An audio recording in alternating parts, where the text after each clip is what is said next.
நம்ம பேசும்போது சில பேர் நம்ம அப்படியே கவனிக்கிற மாதிரியே தான் தெரியும். ஃபுல்லா லிசன் பண்றாங்க அப்படிங்கிற மாரியே தான் தெரியும். ஆனா ஆக்சுவலா உண்மை அது கிடையவே கிடையாது. நெறைய பேத்தோட மைண்ட்ல பார்த்தீங்க அப்படின்னா, அவங்களுடைய ப்ராப்ளம்ஸ் பத்தி அடுத்து என்ன பண்ணலாம் அப்படிங்கிற விஷயமே தான் ஓடிட்டு இருக்கும். இன்னும் சில பேர் பார்த்தீங்க அப்படின்னா, எப்படா இவன் பேச்ச முடிப்பான், ஆள விட்டா போதும்டா சாமி அப்படிங்கிற லெவல்ல இருப்பாங்க. They are physically present, mentally absent அப்படிங்கிற ஸ்டேட்ல தான் இருப்பாங்க. 90% இது பீப்பிள் இத தான் யோசிச்சுட்டு இருப்பாங்க. ஃபுல் லிசனர்ஸ் அப்படிங்கிறது கிடையவே கிடையாது. எந்தவித இடையூறும், கவனச்சிதறலும் இல்லாம லிசன் பண்றாங்க பார்த்தீங்களா? அந்த மாதிரியான ஒரு லிசனர்ஸ் தான் ஒரு பேச்சாளனுக்கு கிடைக்கக்கூடிய மிகப்பெரிய சந்தோஷம் அப்படிங்கிறாங்க. ஒரு ட்ரூ லிசனர்ஸ் உடைய குவாலிட்டி எப்படி இருக்கும் அப்படின்னா, ஓப்பன் ஹார்ட்டடா, with the open soul, quiet ஹார்ட்டடா அந்த மாதிரி லிசன் பண்ணுவாங்க. Without any judgement, without any opinion, without any expectations. அந்த மாதிரி கத்துக்கணும் அப்படிங்கிற அந்த ஒரு தன்மையோடய அவங்க லிசன் பண்ணுவாங்க. இதுதான் ஒரு ட்ரூ லிசனர்ஸ் உடைய முழு சாராம்சம் அப்படின்னே சொல்லலாம்.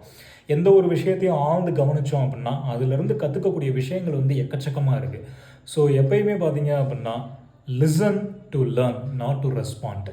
கேள்வி கேட்டால் மட்டும் பதில் சொல்லலாம். அப்படி கேட்கலையா, நிறையா கற்றுக்கலாம் இந்த உலகத்துக்கிட்ட இருந்து. From the people, from the world, from the nature. அது கற்றுக் கொடுக்கக்கூடிய விஷயம் ஏராளம் ஏராளம்.